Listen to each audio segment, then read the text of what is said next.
Beloved star, warmest welcome to Elven Pod episode 81. And this one being a 1981 baby. I love getting to 81. So, yeah, we are in this week's energies. The guidance is a synchronization with the angelic. A synchronization with the angelic. The angelic architectures and designs are synchronizing with us hugely through this oak moon of the Elven. For this phase of our ascension, this is something that I'm seeing coming into the field really, really strongly. And I'm actually seeing it as arcs of very fine and yet powerful golden light. Now, if you imagine that there are arcs of light, there are spheres of light running through all of our zones of interconnection, or rather our interconnection is composed of these lines of light. So if you like, if you see the lines of light interfusing the arcs of the Pleiadian suns with our sun, our star, those are mighty arcs of light and of radiance that interfuse and interpenetrate and interconnect with one another. Influence that's felt, consciousness that is felt when those interfusions become strong. And with the angelic, you're talking about the arc of arcs, if you like. It's those that emanate from the causal, from the celestial, that come from the dimension of what the Elven call the immortal tree of peace of all worlds, and whose heart is the light of the great central sun. So if I just take a moment to dive into the Elven cosmology, the light of the great central sun is source, is that source, that beginning, that God, if you like, goddess, that principle of the one, of the all. And it emanates the design of the immortal tree of peace. And the immortal tree of peace is, if you like, probably most accurately recognized much like a vast toroidal field, the toroidal field of toroidal fields. And it's very much like the representation of the Celtic tree of life, where the knotwork runs all the way around in a great circle.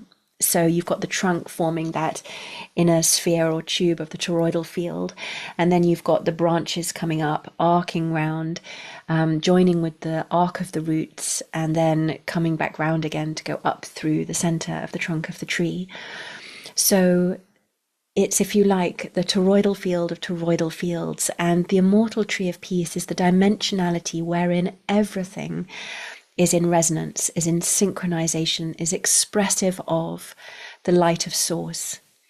It is working in accordance with the light of source, expressive of that fractal of the oneness that its intelligence is. So it's an extraordinary dimensionality that is a part of ourselves, a part of every cell, and a part of our trajectory in our ascension and of the ascension of the earth.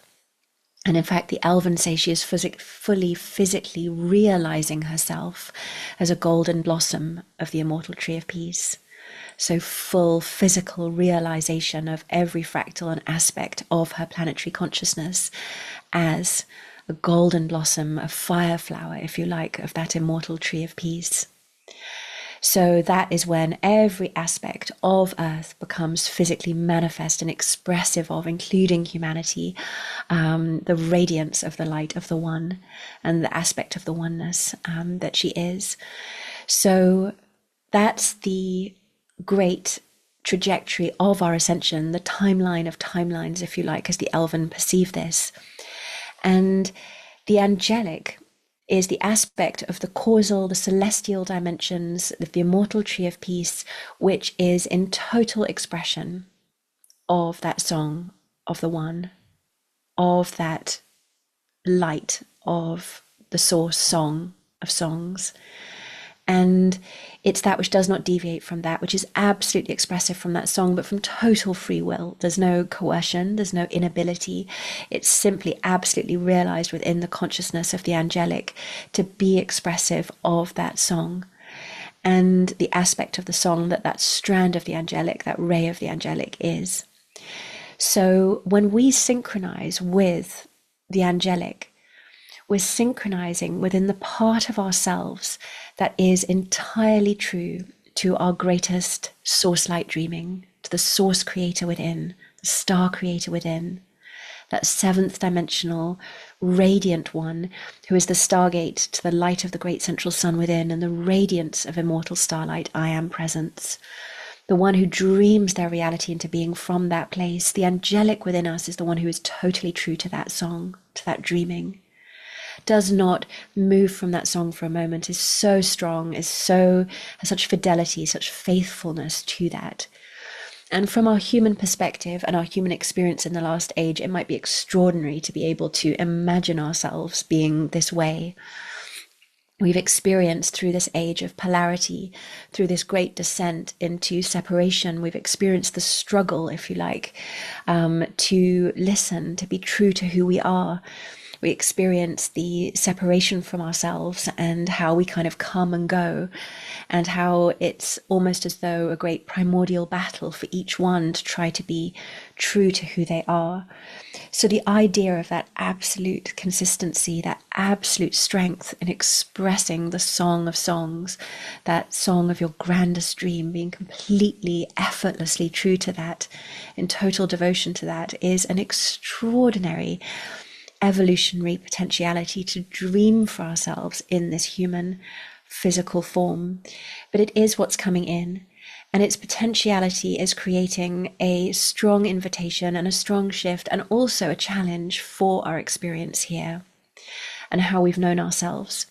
Because what it's doing is it's dissolving what I spoke to last week as the fourth dimensional double, and a very specific aspect of it, which I'll speak to this week, which is our experience of time and our consciousness of time. So fourth dimensional creation creates through linear timelines. It's absolutely fine as an experience, but it's like where we say, okay, I am not this now, and I'd like to be this, or I'd like to have this, and I'm going to move. I project this linear timeline where I'm going to arrive at that. And these are the steps that I dream into being that I believe I need to take to arrive there. And those fourth dimensional timelines of creation aren't just our own, they're also ancestral. They are carried in our genes, they're carried in our DNA. They have powerful lines of force to them, but they are embedded within polarity. They're embedded within, say, a negative pole that you're going from and a positive pole that you're going towards. They're embedded within the experience of, I would rather be this than that, and I'm not that now, but I'm going towards this that I love or this that I want. And we do often also at that level of consciousness, we're experiencing energy. They can be experienced as great inner dimensional dreamings, these realities that we want to arrive to, but we are still relating to them through polarity. And within this old field, part of the thing about it is that while it's going well, while we feel like we're doing well in our plan, we're on track, we're in line to arriving where we want to, we have a kind of positive experience of that polarity. Maybe we've managed to secure for ourselves, it feels secure, we feel we're on track, we feel we've got what we want, and we're on our way towards what we want. But the thing about the experience of it is that it will also at some point flip to its negative polarity, and we will inevitably experience, because it's embedded in polarity, the experience of sense of, say, failure. I'm failing in it, I'm never going to get there, I'm not going to be that, I've lost that. All of these sensations, we are going to flip between the positive experience of the fourth dimensional spectrum to the negative. And that's why we have such a helter-skelter time there. And it sets us on such a ride. We're embedded right within the experience of time. And we can have a good experience within it so far, but we often wake up from the fourth dimensional just thinking, where did my pure experience go to? Where did my pure experience of spirit, of timelessness, of that immortal starlight, of that miracle of who I am and this higher dimensional resonance, where did it go? Maybe I thought I was going towards that by generating these linear timelines. But the thing is, one of the qualities of fourth dimensional timelines is, even when we actualize what we think we wanted to actualize or manifest, we often feel quite empty when we get there. We might have brief fulfillment and then we just kind of empty out. And that's very common to the experience of fourth dimensional timeline creation. So we have to generate another goal, another timeline, if you like, another dreaming. Whereas the seventh dimensional experience, that the synchronization with angelic architectures and consciousness is assisting us with, is a very different experience. It's the experience of I already am. When we're dreaming that grandest reality into being from our seventh dimensional state, it's from the I already am. So we feel it, we experience it. You know, the fourth dimensional, say I'm gardening in my garden and I'm clearing the pond. This is a real example from today. I'm clearing the pond because I want the pond to be clear and look this certain way. And the whole time I'm working, that's what I'm holding in mind. This goal of when the water is clear and it looks a certain way. And that's fourth dimensional creation. The seventh dimensional dreaming state of clearing the pond is, it already is. I can already feel it. I can already feel the immense beauty and clarity of the pond, of the waters. It's already there within my fields. It's already present. I can already feel it. And every moment that I'm lifting out that bit of algae or, moving some of those roots that have got matted and woven there, it's like there is this awareness as you do it. You can feel the breeze rippling on your skin. You can feel the presence, the consciousness of the flowers, the lilies that are growing there, the irises. You can feel the moment and how it's interfusing so exquisitely with this already isness of that dreaming that you're holding with the pond. And so it's kind of like there isn't this fixed moment where then you arrive at this goal that was going to be so great, but then feels empty because you're already there all of the time. And you'll simply continue in your love song with the garden to the next part of your dreaming once you've accomplished that task, once that is fulfilled.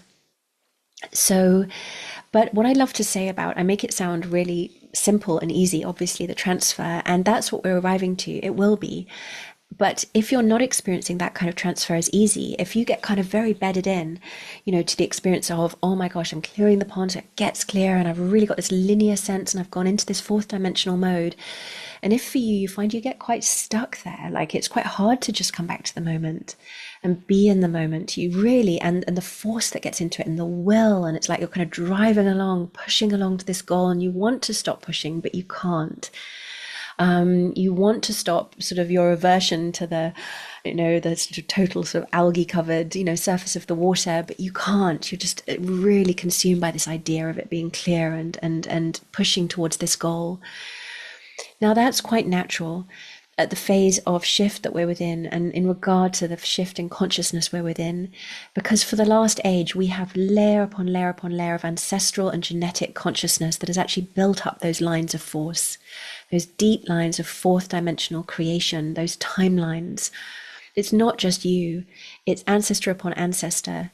It's collective consciousness embedded within the deepest information of who we are. So we have personal patterns of momentum, but we also have ancestral ones. So that's where we can feel quite compelled or taken over in those moments. And so it's just knowing that part of this seventh dimensional state that we're actualizing within our beings, it's highlighting all of this stuff.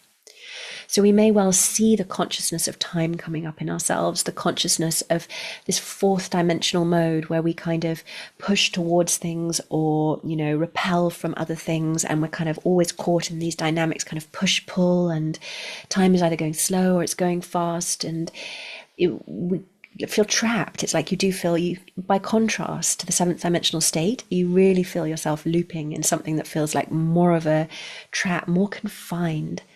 If you're coming out of 3D, it might feel quite expansive to explore into the 4D.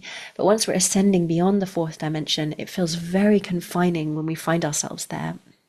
And we can feel quite bad, in the experience of that.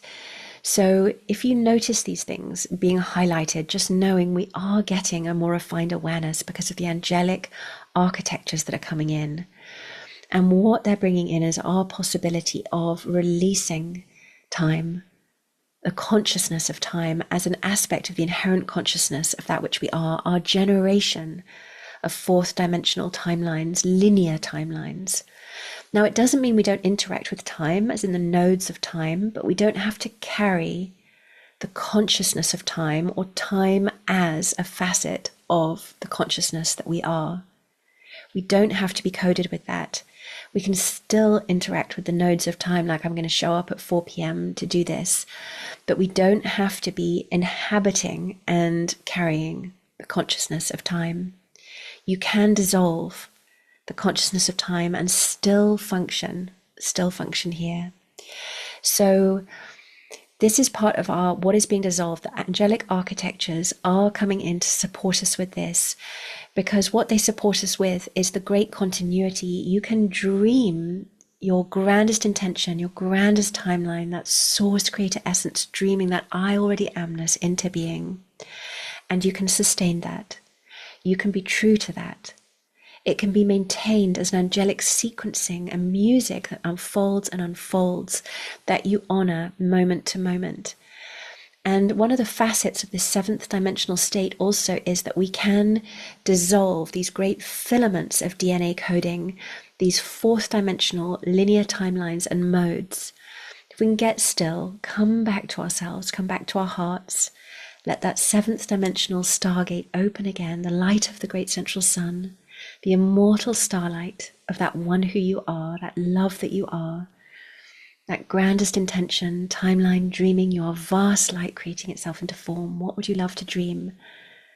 In that space, we also have the capacity to vanish, to dissolve, and we are. It's a natural process that's underway. These heavier, lower dimensional timeline modes and the DNA information and filaments and strands that belong to that. But we do so from an angelic point of view, not from a fourth dimensional point of view. Fourth dimensional clearing is like slogging through, I'm going to clear this and I'm going to clear that, and then I'll be where I want to be. And, you know, it can feel like, oh my gosh, and will I get to the most powerful and the most stuck part of this old pattern and code? Will I ever get there? Is it too strong? Is it too powerful for me to clear? We have all of these feelings when we're in fourth dimensional relationship to our own growth and our own clearing process. Come into seventh dimension and we experience ourselves as divine perfection already in this now moment.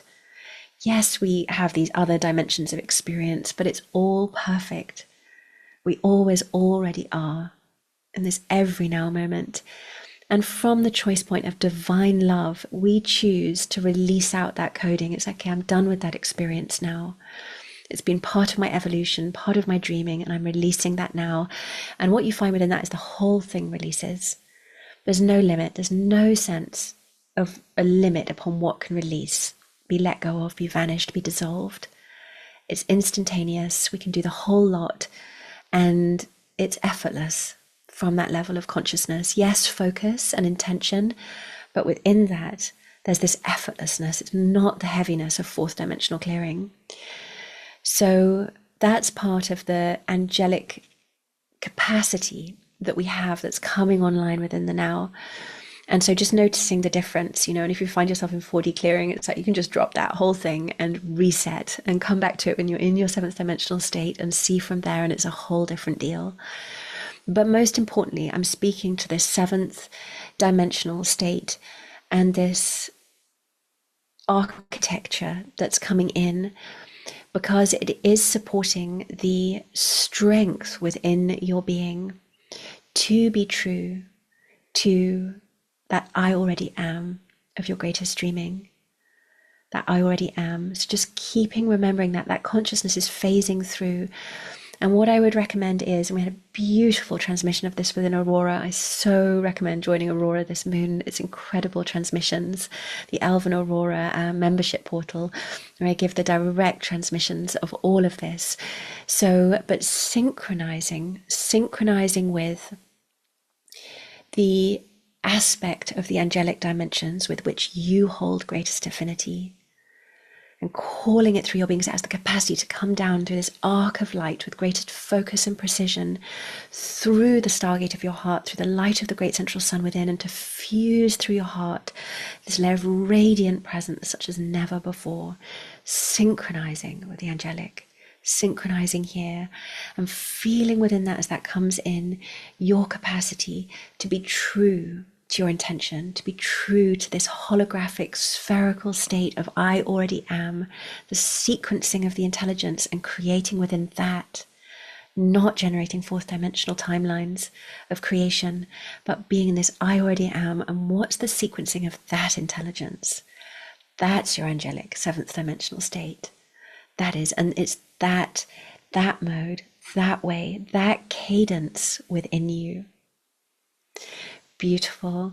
So much love, and have the most magical week. May these energies, these angelic energies, bless and move through you for all the realms and your beautiful path of the earth and the stars. Tenara ia ten, nashiara, ishiane, ikiara ton e. So much love, and I'll see you soon. Farewell for now.